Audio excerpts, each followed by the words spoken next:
Hey friends, it's Mike from Go Cell Phone Repair, and it's the 2 p.m. Monday afternoon live stream.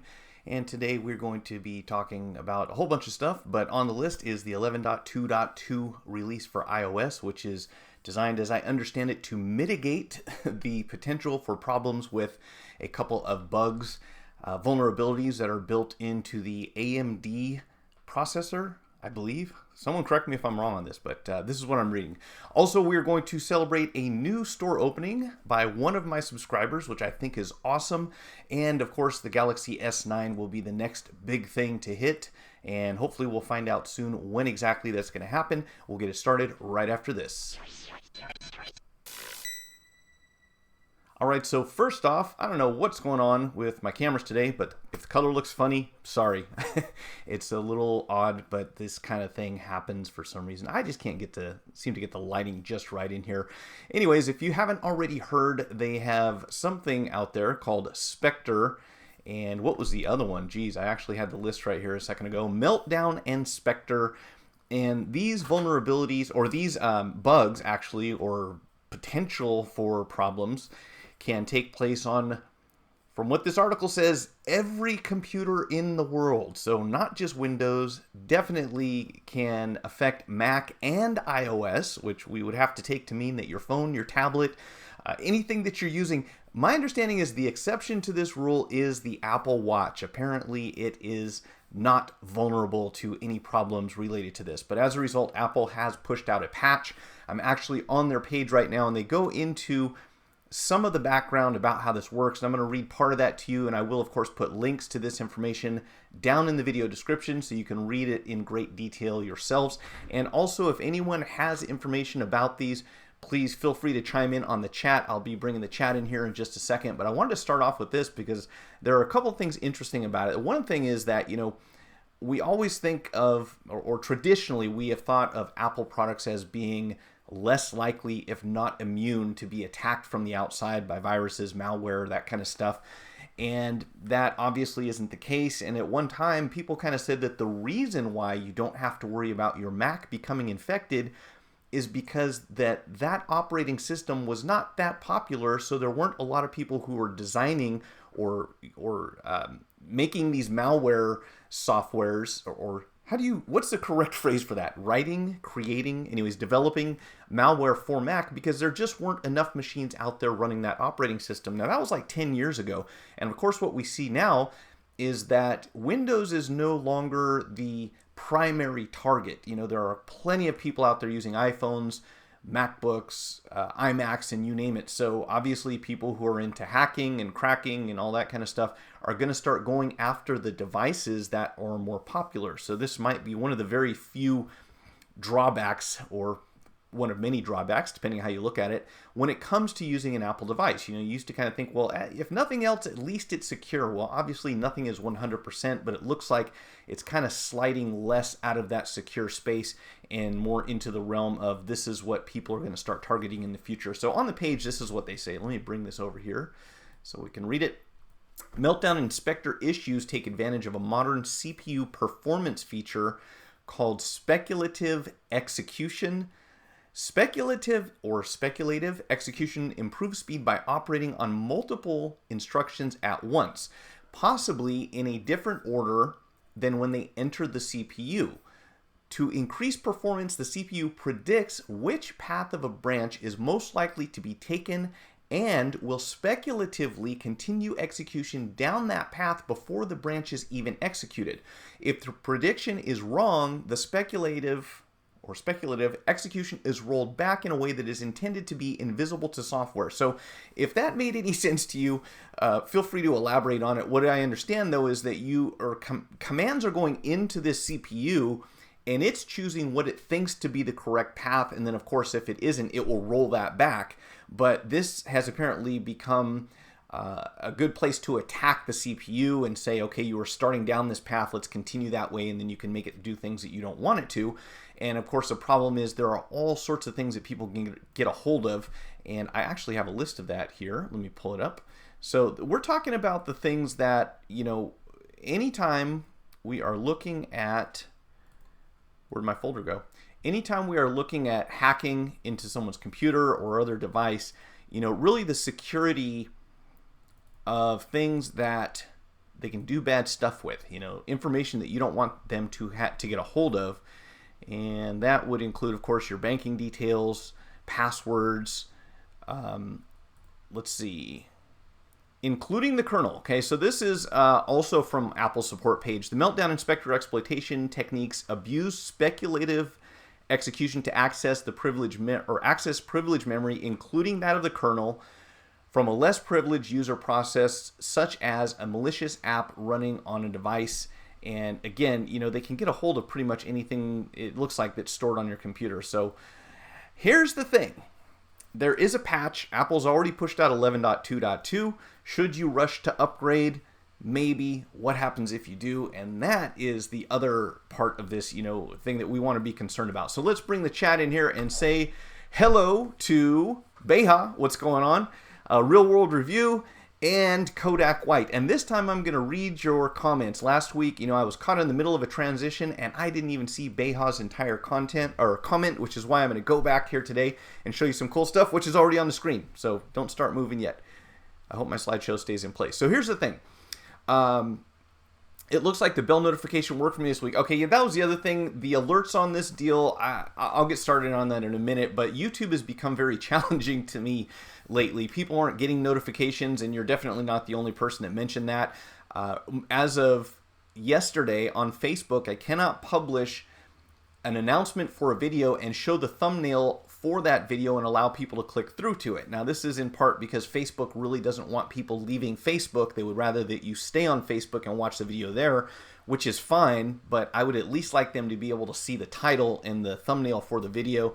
So I think the answer to that is probably going to be streaming on multiple platforms, which might actually be a good move because for a lot of reasons, not just because of YouTube's kind of transition period they're going into as far as what they publish, but also the huge success of Facebook video, which I think is going to continue to be one of those snowball things where we see it get bigger and bigger. So enough of that. Kodak White, do you think Apple will start to have a big downfall?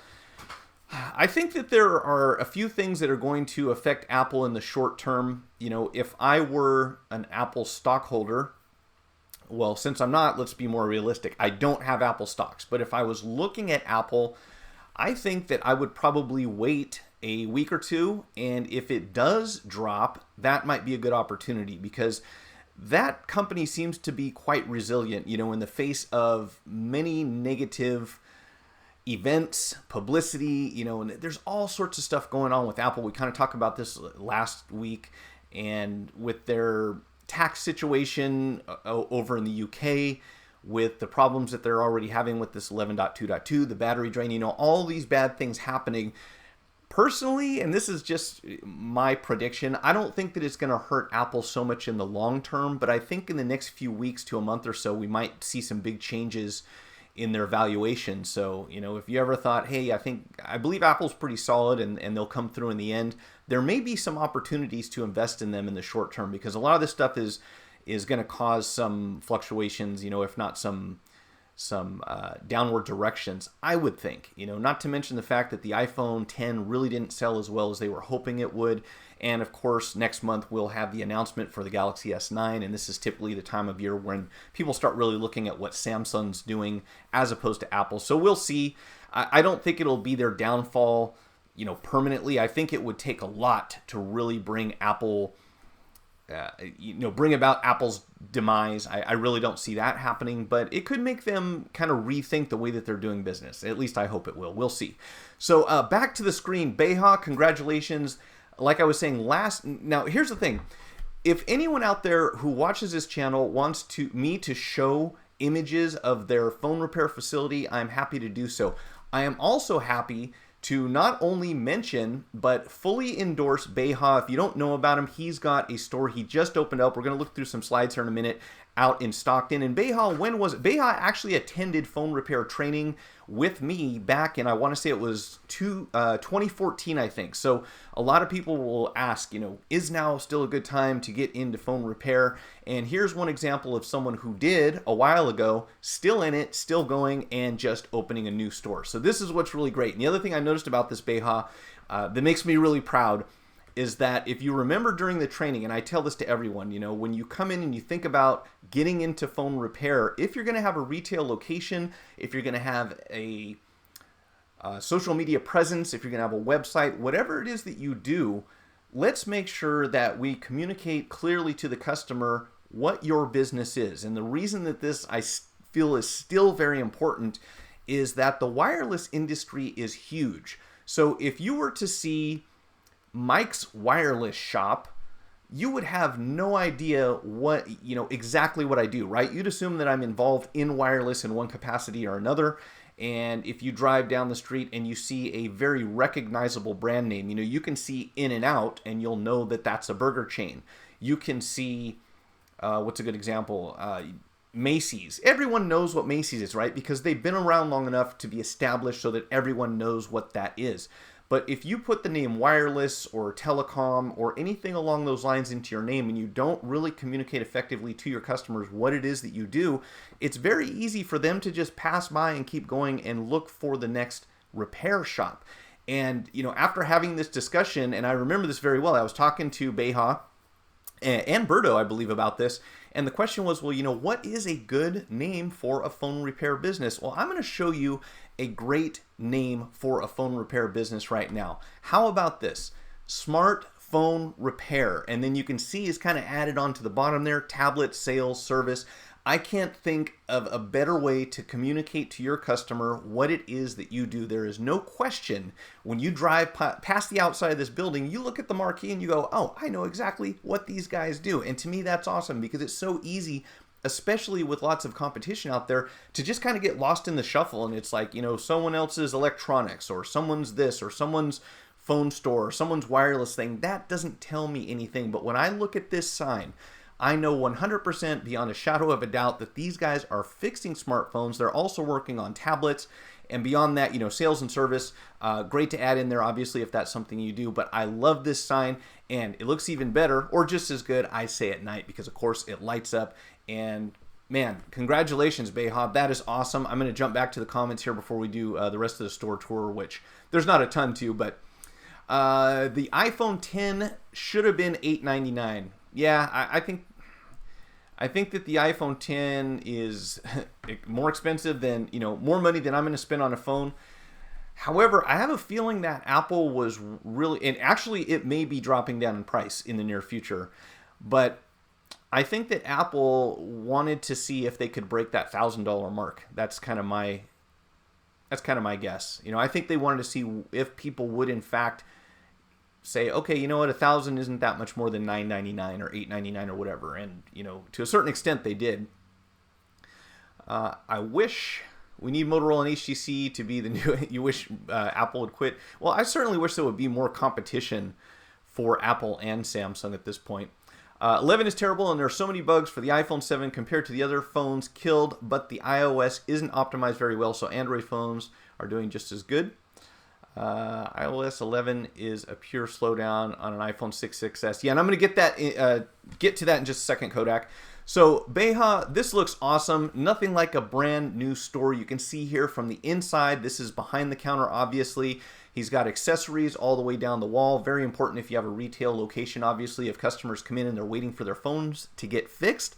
If you don't have other things that they can think about buying, and things that they will need, cases, chargers, charging blocks, tempered glass, all that kind of stuff. If you don't have that available, then obviously it's not an option at all. So, even if you don't feel like, hey, I don't want to push my customers into buying stuff, that's fine. But if there's something they want, you should definitely have it on your shelf. So everything looks great in here. I love the slot wall. And here we have another shot, more accessories, cases, and let's see, I think, yeah, and this is kind of the view from the front. So this is part of the design that I really like. We've got a front counter that you walk up to, And then there's a tech area in the back, but there's also a window. So you don't necessarily have to be out up close, right in front of the customers, but you can still see what's going on inside the phone. Sorry, I keep shaking the camera there. I've got to set this up a little different next time. But you can see what's going on in the store. If you need to, you can come out, you can help customers. But if you need to be in an area where people aren't going to be exposed to broken glass, looking up over your shoulder, getting into your business, this is a great way to do it, because there's a physical partition between you and the customer. And of course, they really shouldn't be behind the counter in the first place. So that's awesome. There's a door on the side. And then the last thing, I think I actually left out a slide here, but if you look very closely at this one, you can see all the way in the back, if you see all those things hanging on the wall, those are the customer invoice. There's an 8.5 by 11 customer invoice inside of a plastic sheet where they put the devices, so everything's well organized. You can see exactly where it is, and I'm sure there are status updates, kind of printed or written onto the paper, along with the important customer info. So it looks good, looks sharp, man. All right, so because of software, aging battery. Okay, so here's the thing about getting back to the battery deal. And I read a few things here. They said 5 things you should know about the iOS 11.2.2 update. Number 1 is it doesn't really bring any features. So you're not going to gain functionality in the way of, oh, I can do this with my phone now. That's not really what 11.2.2 is about. There are security fixes, obviously, for the Spectre and, why do I keep going blank on the other one? The Spectre and the... I literally cannot remember. I have a mental block against this thing or something. Anyways, these 2 vulnerabilities we have, Spectre and Meltdown, that's what it's called. That's going to be included, but other than that, there's not a whole lot. However, there is definitely going to be some effects for people who are running older iPhones. And when I say older iPhones, I mean not the latest model. So this is what we see every single time there's a software update. And we've talked about this before, and now we know that the battery's a problem with it. But if you're not using the flagship iPhone right now, then yes, you will almost definitely see some negative effects of upgrading to a software that is designed for the latest model. And I don't understand, I guess, why, I can understand focusing everything on your flagship and your latest model release, but to allow prior builds, prior models to support that software when we know that it's going to slow the phone down, this is what everybody's upset with Apple about in the first place. And this is the same thing that's going to happen. So what is going to happen? Well, let's see. Let's go over here. And I think if we pull that up, where are you? I think if we cover that, nope. Okay, why isn't it showing up? I actually had it all written down here and it didn't save. Okay, so I will have to read this to you, apparently. Mike. I had this entire list and somehow it's gone. That's bizarre. All right, so here's what's going to happen if you have an older iPhone. And this is from howtogeek.com. I'll put this link down at the bottom too. They have an entire article about it. But to make long story short, if you have, this is their findings. So allegedly, according to howgeek.com, this is what they saw happening running bench tests on iPhones before and after being updated to 11.2.2. With an iPhone 6, you can expect an overall decrease of about 10% in core processing speed. If you're running an iPhone 6s, you can expect about a 10.4% loss on single core and about a 17.5% loss on multi-core processing. So if you have an iPhone 6s and you upgrade to 11.2.2, from what this article says, you will see a dramatic difference in the speed that your phone runs across the board if you're using an iPhone 6 or an iPhone 6s. Now, with the iPhone 7, they showed a 4% decrease in single core speed, but an actual increase of 2% on multi-core. And I'm not sure how that works. So somehow it optimized multi-core processing on the iPhone 7, so you actually gain slightly, but you lose twice as much on the single core. With an iPhone 8, they had a less than 1% decrease on both in that category. And for some reason, the iPhone 8 Plus scored a little differently. It had an increase of 0.07 on single core and a 1.7 decrease on multi-core. So yes, it's gonna have some effect on just about any phone. Now there's no mention here about the iPhone 10. I don't know what's gonna happen there, but if you have anything older than an iPhone 10, you'll definitely see at least some negative effects to your processing speed.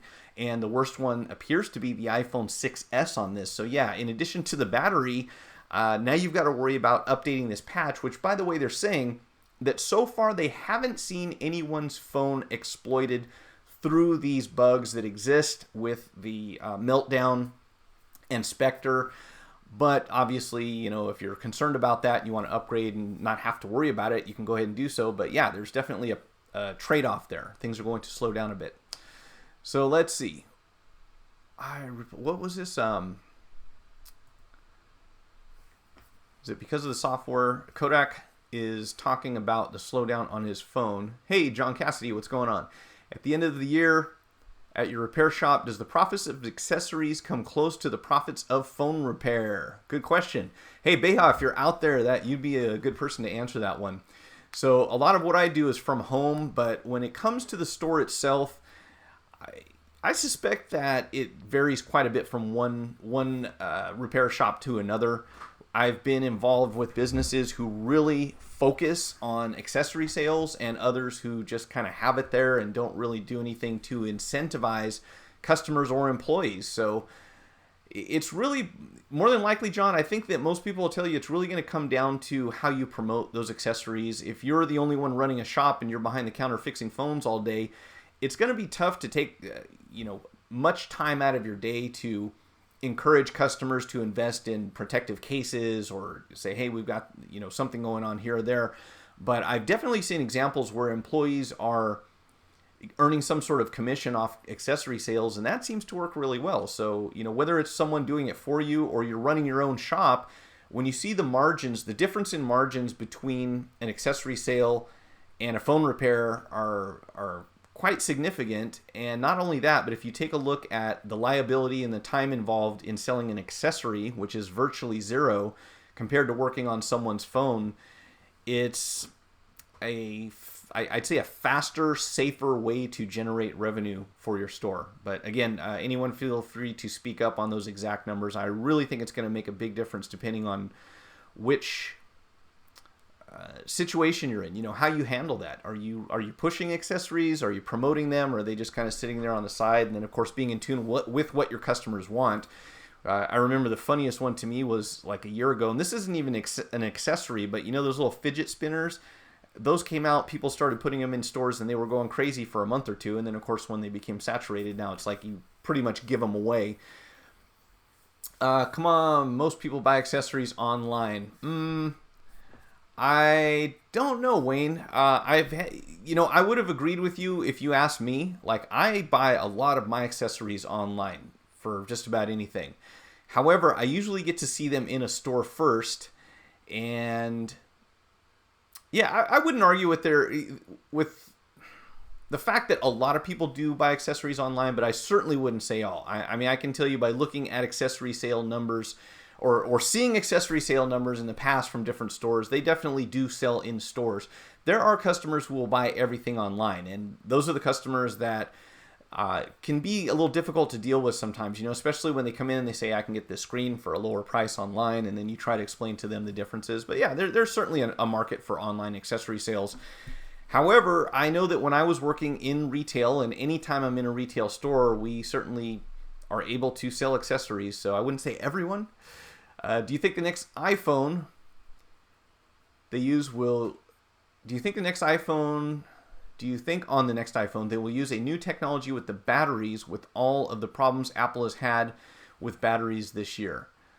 That is a good question, and I suspect that according to a report that I read recently about the Galaxy S9, at least Samsung is going to be changing something about the technology of the batteries, because they have this spec sheet that shows how many milliamp hours each phone is designed for, and for all practical purposes, they're saying that the Galaxy S9 and Galaxy S9 Plus are the same as the Galaxy S8 when it comes to capacity, so they're still going to have a 3,000 milliamp hour and I think a 3,200 or 3,500 milliamp hour battery, but they're expecting to get a lot more life out of the battery somehow, and nobody, at least at this point, really knows exactly how that's going to work. Now, you could say that it's maybe optimizing the hardware so that it's more efficient, but I suspect that they've made some sort of breakthrough in the way of being able to make batteries last longer. So I would hope that Apple would do the same. I got to say, that L-shaped battery is a funny looking thing, isn't it? And what's disappointing is, I know a couple months ago I did a podcast about new battery technology that's supposed to like just blow everything else that's available out of the water. You're supposed to get like 5 to 10 times as much battery standby out of these new types of lithium batteries that don't use a lithium ion polymer. They use something else. And then we don't hear anything about that for a while, so I'm not sure if and when that's going to happen, but hopefully. You would think that when you look at the inside of a phone and the majority of it is battery, when we're talking about making phones thinner and more lightweight, probably the first thing that people should be thinking about is how do we make the battery smaller and still get a decent amount of life out of it? And there's got to be an answer to that question, and of course make them more stable so they're not blowing up. And you know, there were a couple of fires related to iPhones recently also. I don't know if he's I probably should have pulled that up and got a still image for it, but I put that on Twitter I think a couple days ago. But the second iPhone explosion where they had to call the fire department to put it out, and I want to say it was like in a battery factory or a battery storage facility or something like that. Some people want to buy accessories immediately, especially after spending $100 to fix your phone. A $20 case is an easy sell. I can wait myself, so do lots of eBay buys to save money. Yeah, and there are certainly customers out there, and I think that's the thing is, you know, you're in the store, you got your phone fixed. Yes, you know that you can shop online, and I know that a lot of big box stores are hurting, and a lot of them have gone out of business, but there are certainly a lot of people still selling accessories. And if you walk through any mall, you can see when you go by a kiosk that has nothing but cell phone accessories, at least some people are still buying things in the brick and mortar shops. I suppose USA is different, but 80% of my business is Android, 20% iPhone. Wayne, where are you? God, how many accessories would I have to stock for all models? I stock chargers and cables only. Yeah, and that's one of the tricky things about not only accessories for Androids, but accessories in general, especially when you start looking at colors and different designs. And yeah, you have to stock a lot of accessories. But we still find that when it comes to phones that people are willing to invest money in, really if you're looking at the flagship phones and you address those, obviously the benefit of most Android phones is now they're either micro USB or USB-C, so we don't have all those goofy different chargers we used to back in the day. And then of course with Apple, we have Lightning, at least for now. But when it comes to the cases, we tend to stick to mainly the flagship phones because those are the phones where you'll see people who are going to invest a little in protecting what they spent their money on. Whereas, you know, someone has a $30, $40 disposable phone. How much do you expect them to spend for a case? Obviously not much. Oh, you're in Australia. Okay. So you have that many more Android customers than Apple. That's very interesting. I wonder what that can be attributed to. Let's see. Do you sell liquid glass screen protectors? Do they work? And also, I saw that if you crack your phone with it, it comes with a $100 credit. Do you know if it's good? That's a great question, John. And in fact, I got a liquid protector. Where did I put it? I actually have a liquid protector around here somewhere from a company in Germany that sent me some tempered glass and the liquid protector to try it out. And here's my take. And I think that a lot of people would agree with me. The way that the liquid glass program is set up is, in my opinion, designed to get customers to come back to you. So, does it work? I am highly skeptical. In fact, I would say I'm 99% convinced that liquid glass protectors don't do a whole lot. However, when you get someone to buy one and they have an agreement with you that if something goes wrong with it, they will come back and you'll give them whatever it is that you're going to give them, you're getting, or I think they get a discounted price or $100 credit towards a repair or whatever it is. You're getting that customer to come back to you. So if you look at the numbers, supposedly it makes sense to sell this to everyone so that when the few people that come back to you with a broken screen have to get fixed, you're still making money on the deal. And of course you have an upsell to other people who, if they never crack their screen, they're never going to find out that, no, this is not bulletproof. I mean, you can absolutely break a screen that has this liquid glass coating on it. It's supposed to harden it in some way and make it more scratch resistant, but it will definitely still shatter. I mean, obviously, if that worked, we just put it all over the windows on our, in our storefront and on our cars and not have to worry anymore. So yeah, the way that they advertise these things too, with the hammer hitting the glass, good luck with that. Not my experience. I actually coated one screen with the liquid glass. It was my Galaxy S6, dropped it on the floor, and it most definitely broke. So I would say no. But there's a reason that people are selling that. In most cases, it's so they'll have something to upsell and get customers to come back into the store. Sorry if I'm blowing that for anyone, but that's my opinion. I'd rather, let's see, where were we?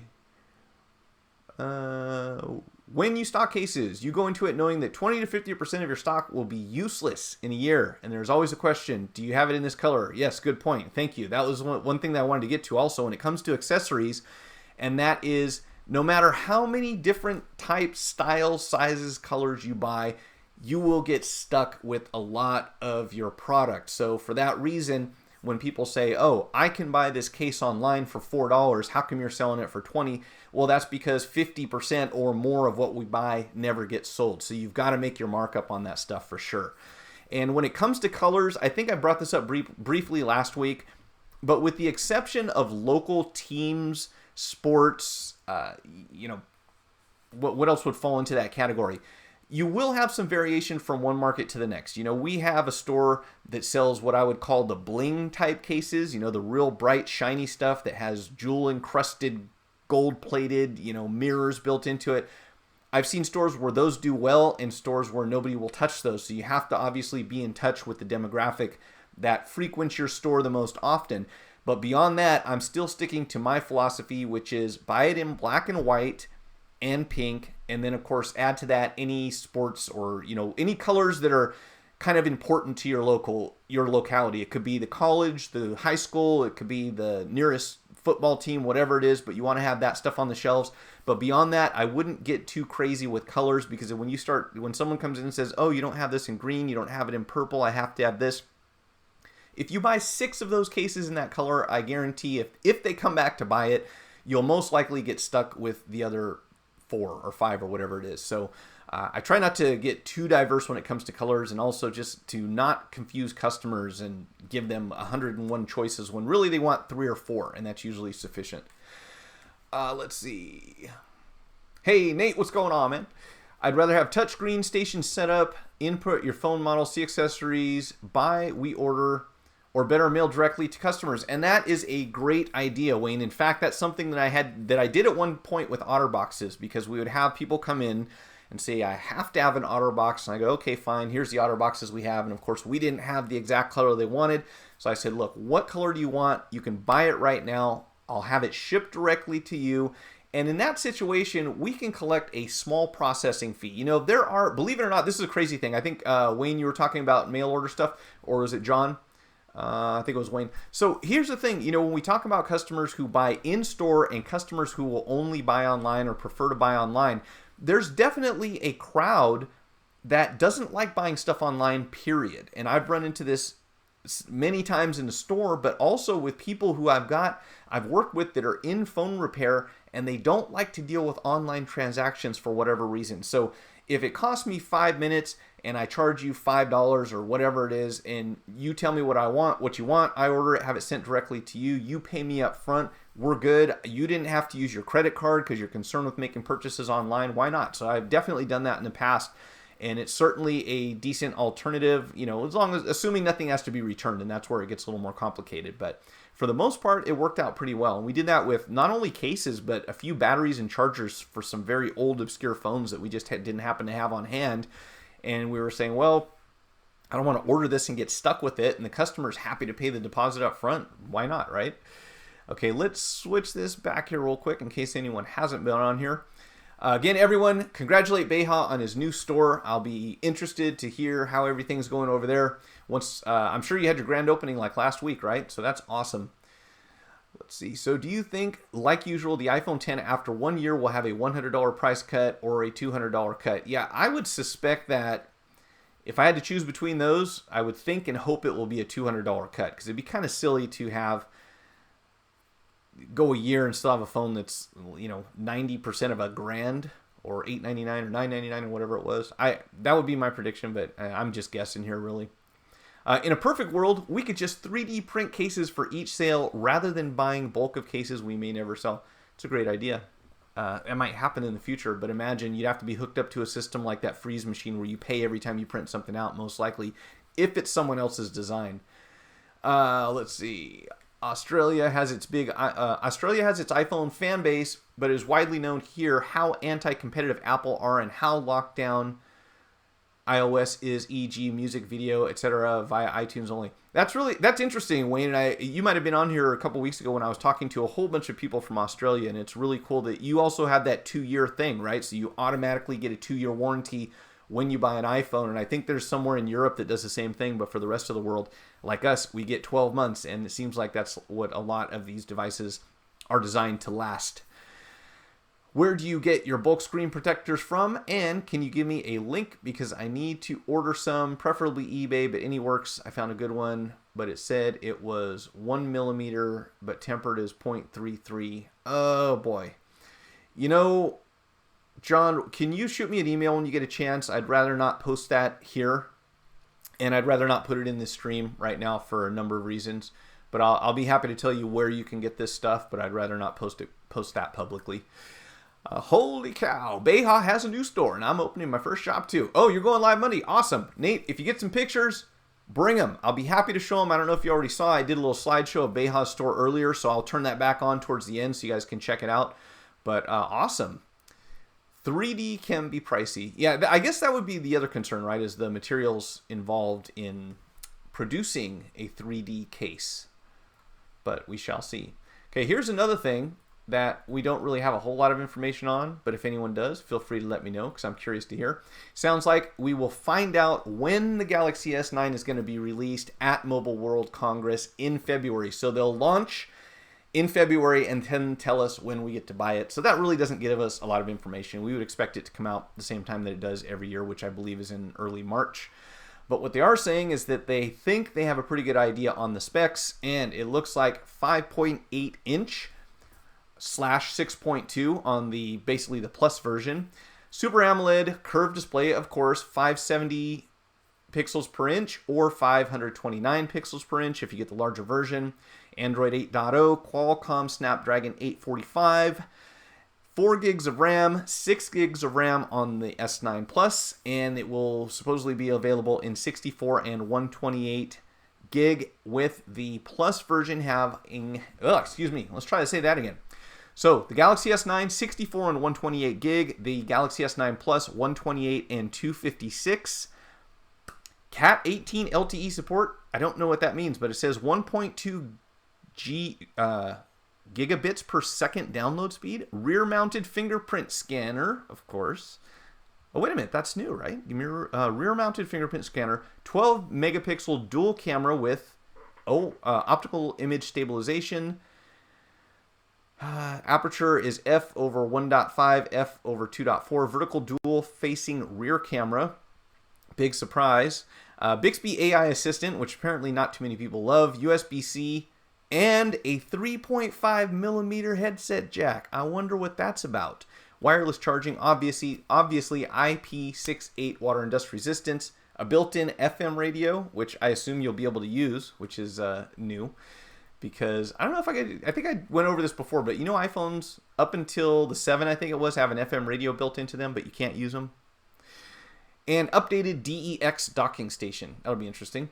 So it says they'll let us know in February when it's coming out, and no word on the price yet. But if it's anything like the S8, expect them to be about 689 pounds. I'd have to do some math to figure that one out. And it looks like it's going to have all the bands built in for every market in the US at the very least. So that's what's happening. So again, we don't really, Harvey, I did not go to the post office today because they're closed. Oh, by the way, it is Martin Luther King Day. So I put a little something down there in celebration of that. I hope that some of you get the day off. I don't want to make this a history lesson or anything, but if you start looking at things that Martin Luther King said and did, he's obviously a very important historical figure and quite admirable. So I thought at the very least I should put something down here in the rotating square. So I hope someone gets a holiday out of that. Apparently banks and post offices do. So I will check tomorrow for sure.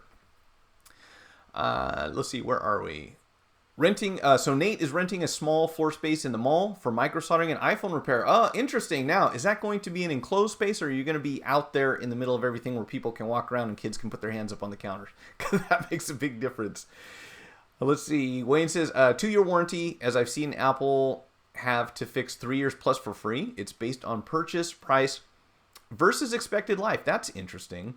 I've had a Samsung TV replaced after 4 years for free by simply reminding Samsung of Australian consumer law. That's cool. Australia obviously very interested in taking care of their consumers. The whole world should be that way. Beha, can't fathom how things would be if you didn't do my initial training with you. Over the years, I've attended other trainings and none of them compared to you. Thank you very much. I had Beha and Berto, who is a tech, working correct me if I'm wrong, with Beha, and these two guys were awesome. We did a 3-day training, I think, at the time, and they just hit the ground running. So congratulations to you, and thanks. I love to hear success stories, especially if I had anything to do with it. It's LTE long-term. Let's see. Your initial training set the bar. Thank you, sir. And you'll notice I'll never say anything negative about anyone else's training, but it is interesting to hear the things that I hear in the classroom when people show up. So be selective and do a lot of research before you pay anyone to teach you anything. That's my advice. Training new version here in Australia, 1 gig download. Oh, you're trialing that right now. Cool. Geez, that's going to, pretty soon I won't need Comcast or Xfinity or AT&T or Dish or anything like that, because I'll just download this stuff through my phone, which in one way or another, they'll probably own a piece of. So as far as accessories, this is from Beha, who's been running a store for quite some time. If you're a repair store and don't have accessories, you're making a huge mistake. My goal is 50% attachment on every repair. And I think that is awesome. I would, were I running a store with multiple employees, I would definitely give them some sort of incentive. And that's a good goal. At least half of the people that walk in for a repair should walk out with some sort of accessory. And beyond that, I would consider building some branding into your accessories if possible. Whether it's just in the packaging or if there's something you can put onto a case or a charger, and this kind of stuff doesn't often cost a lot of money. But if you have 2 different chargers and one is the OEM and one is a high quality replacement that's MFI or that's safe to use with Android, and you're able to print your logo on it, that's going to be a reminder to a customer and anyone who sees that charger, obviously, that, hey, this is where this product came from. So just something else to think about. You definitely want to have your brand name stuck in people's head, or whatever it is that you do. All right, so let's see. What else did I have? Folks, I want to say that was about it. As far as the list, I was going to try to make this a little shorter today because it is a holiday and I wasn't sure if we had too many people jumping on. And my camera's acting funny. But as long as my stream looks good, I will keep going. Let's see. Yep, still got good stream. So I don't know what happened last week or the week before. Also, loss if screen protector fails to protect screen. Can you explain that a little more, Mosin? Also loss if screen protector fails to protect screen. In what context? Because I'm not sure what you're getting at there exactly. But yes, sell accessories. Okay, let's see if we can get another image up here while we're figuring that out. There was something else that I was going to add. So I guess my big question, of course, about the iOS stuff is I'm still running 10.3.3. How many are really concerned and want to take that risk of slowing your phone down 5-10%? And if it's 5 or 10% every time you do a major upgrade, then obviously it's not long until your phone's not running very well and it's quite noticeable. And then if the battery's throttling the thing, which by the way, I'm still very disappointed. For one, that this 10.2.2 doesn't have an option to turn off that battery throttling. And secondly, that they never gave us that option in the first place. That was kind of silly. Wayne says, Mike, I like all YouTube channels, but 90% are Apple related. I'd love to see some Samsung, HTC, Yes, absolutely. And I'll tell you right now, Wayne, my plan going forward, just because we're kind of on the tail end of this big release from Apple with the iPhone 10, I'm really ready to just kind of set that aside. If things like this, this Meltdown and Spectre thing hadn't happened just recently, I probably wouldn't have put it, very much about iPhones on here. I agree with you completely. We've all seen what the iPhone 10 is, what it can do, and it's kind of time for that to just become let's wait for the next one. Absolutely. And in the way of repairs as well. The tricky thing about that, of course, is that we have to get those customers to come in with those phones and be willing to fix them. And one of the things that's made it less likely that we will be performing any given repair on a Galaxy phone is the cost of the display. And that's the thing that breaks the most.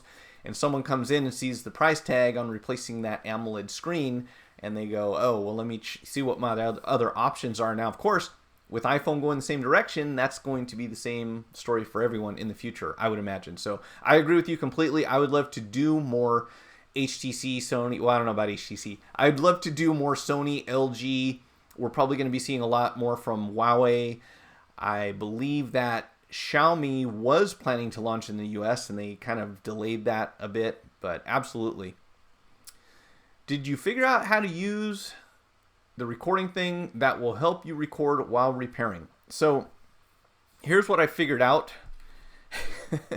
unfortunately, is that I'm probably just going to have to update my Windows machine. So the software that I'm using for live streaming, it will allow me to input a DSLR camera and use it as a screen capture. The only thing is the resolution isn't going to be that great, and trying to show things under the microscope is pretty terrible. So right now I could do a repair that is something like a screen repair, battery replacement, anything that takes up my whole desk. I could stream that. That wouldn't be a problem, and I'll probably do some of those in the future.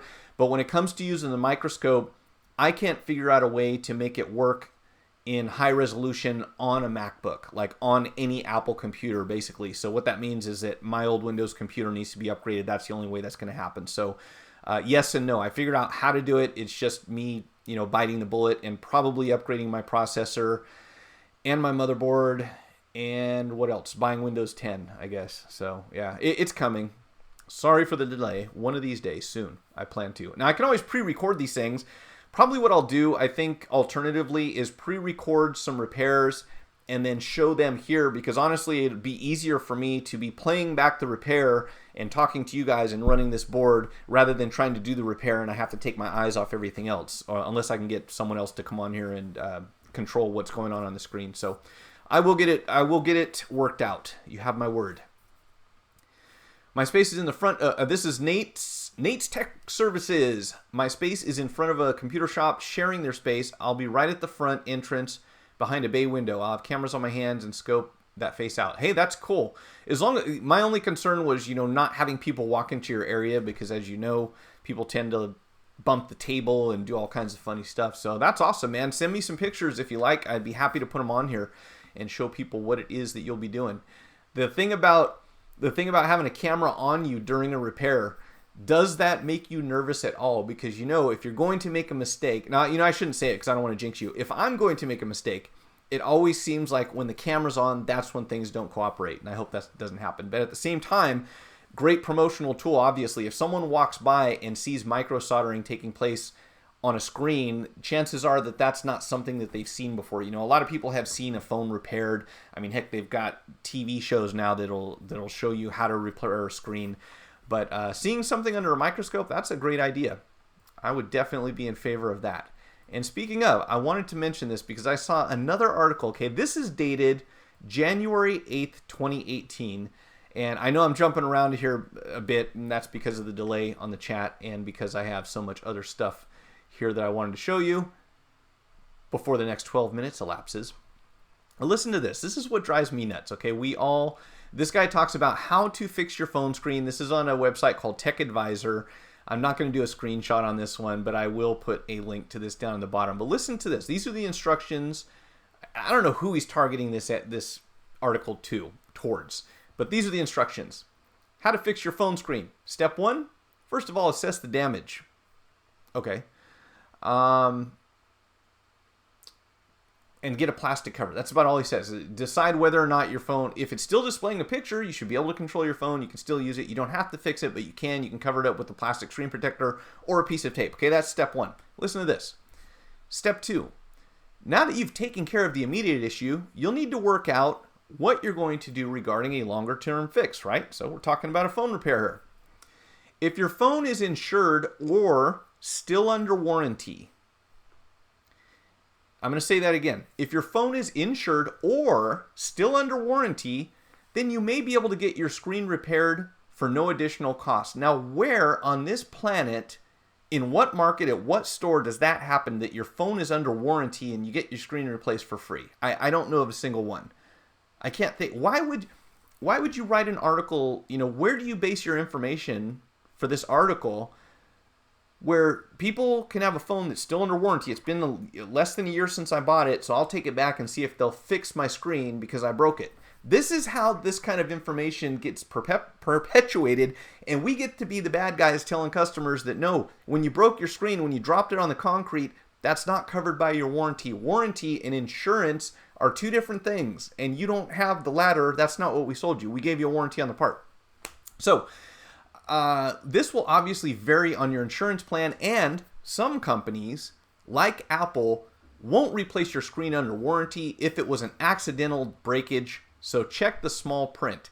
The person who wrote this article is advising people to check the small print and find out if some of the companies out there won't cover accidental damage under the factory warranty. And he's saying that Apple is one of those companies that won't.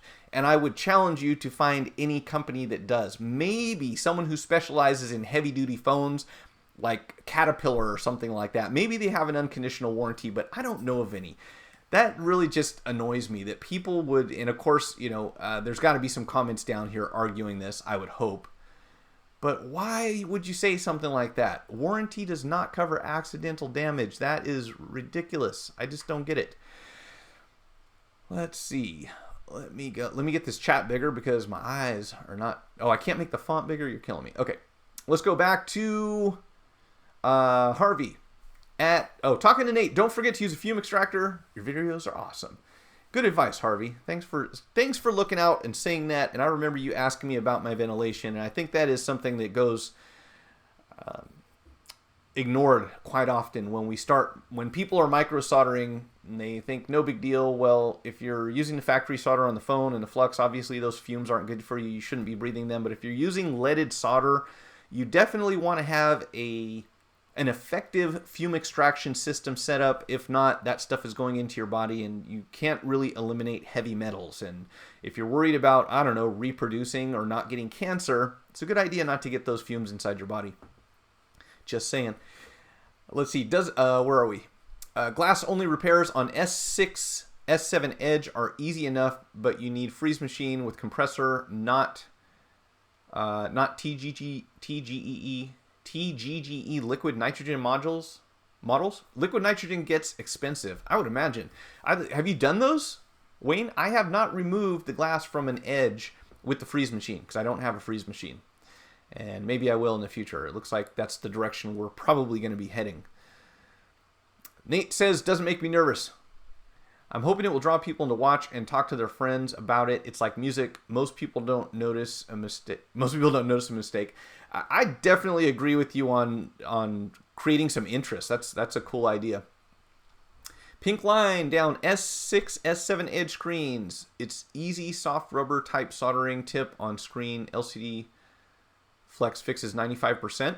So you're saying that the pink line can be fixed with some soldering. If that's the case, I'm excited because we saw that a lot. And we kind of suspected that it was the flex cable because when you put pressure up at the top, you can make the line go away. But I don't think, at least at the time, anyone knew exactly where that was. Do you have a link or an image for that? I'd be curious to hear because if all we have to do is some soldering on that flex cable, that's great news. And they were coming off the factory assembly line that way too. We had original screens from Samsung that just came in and got a pink line for no reason whatsoever.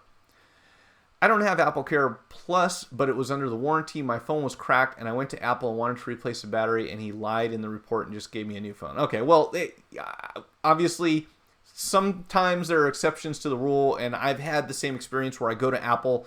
not expecting much, and they gave me a replacement phone. So we know that that will happen on occasion. I can't figure out the science behind it, like what makes them seem like they're in a great mood one day and feeling generous, and the next day they don't want to help you, so I'm not sure. But there are definitely exceptions to the rule. So I suppose it never hurts to ask. I just know a lot of people who get tired of hearing that question asked. Hey, I broke my phone. Is it still under warranty? But hey, if it works, then it works. Inhaling leaded and other fumes will lead to neurological problems. That would explain a lot of my problems, probably. No, I agree. It's serious stuff. You don't want to inhale, especially anything that contains heavy metals. My understanding is your body really doesn't have a way to eliminate them, so they accumulate. They get into your bone marrow and all sorts of other places, kidneys, liver, that kind of thing. And yeah, it can cause you some problems. Don't want that. Doesn't sound good. And then someone will obviously throw their hands up in the air and say, well, something's going to kill us anyways. Now I always say, yeah, but I'm not in a hurry to make that happen. You know, I'll take my time with that one. I'm not going to purposely inhale leaded solder fumes. That's just my philosophy. All right, folks. I'm going to leave the chat open in case there are other things you want to talk about. I'm going to go back here to Beha's beautiful store. Let's see if we can make this thing rotate on its own. And I will be checking out here soon. Let's see, can we make this go auto? There we go. I think that'll do the trick. I'm going to be checking out here soon. I hope that you all will enjoy the rest of your day. And yes, I haven't forgotten about doing some live repairs. I do have some good news. I'm pretty sure that I can output my power supply info into this software so you can see the readings up on the screen. I think it has that capability because there's a USB port on the back. So I'm going to find out about that today. As far as my microscope, there's something else that, like I said, I don't think short of upgrading my computer that's going to be possible. So maybe I'll pre-record a couple things and show you. I actually had a really cool, I was excited.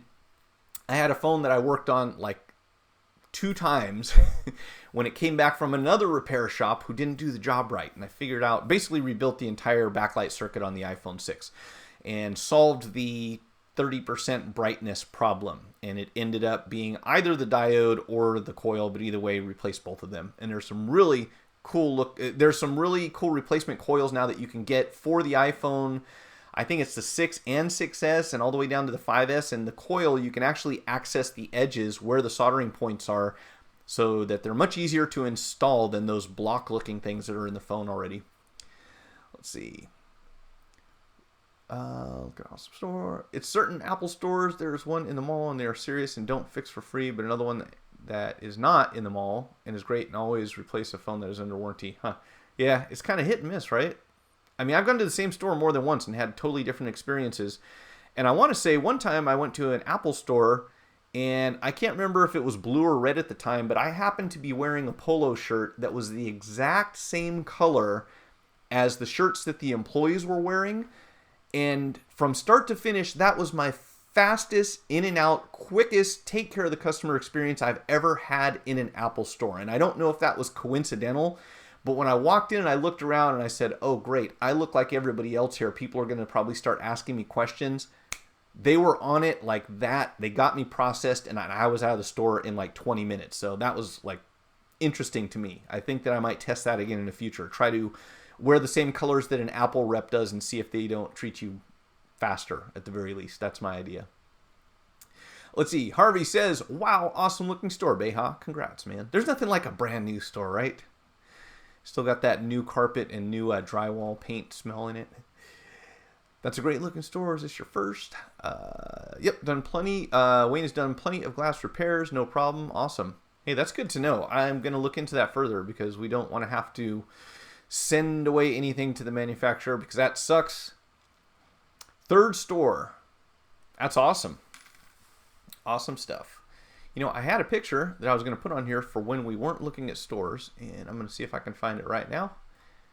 While we get ready to wind this down, it's time for me to go back to work. I don't have a holiday today. I'm sure a lot of you don't either.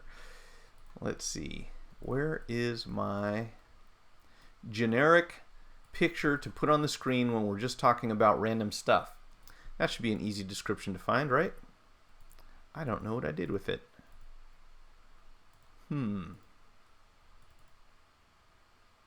Oh, there we go. Here is some mobile phone modern art. And I'm going to mess up my whole thing here. Let's see. show you the behind the scenes of some phone art stuff, if I can find it.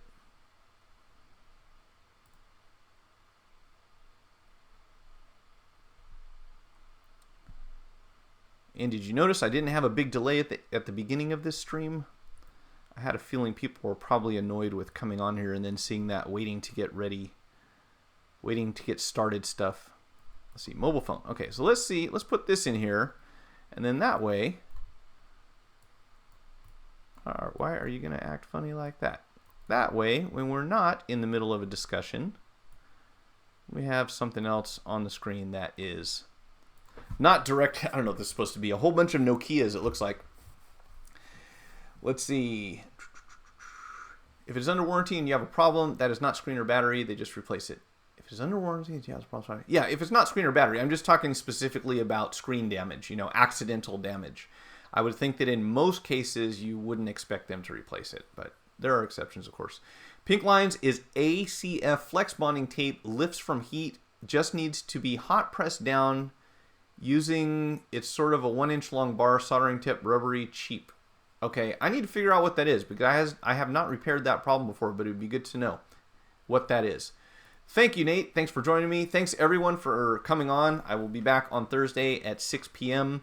and maybe not have everything worked out as far as the phone repair stuff, but I'm going to try to get that done by next week. I think I just have to break down and buy another computer, which I wasn't looking forward to, but maybe I can figure out a way around that. Or if you guys are cool with it, I'll record a video, I'll record a repair off camera, and then we can talk about it here. Maybe that would be just as helpful because I think we can make this whole stream, you know, the instructional part a lot shorter than by doing it in real time because often things don't go as planned and it's also hard for me to keep track of what's going on here. Anyhow, I'm going to get out. Thanks, everyone. Have a great one, and I will see you next time.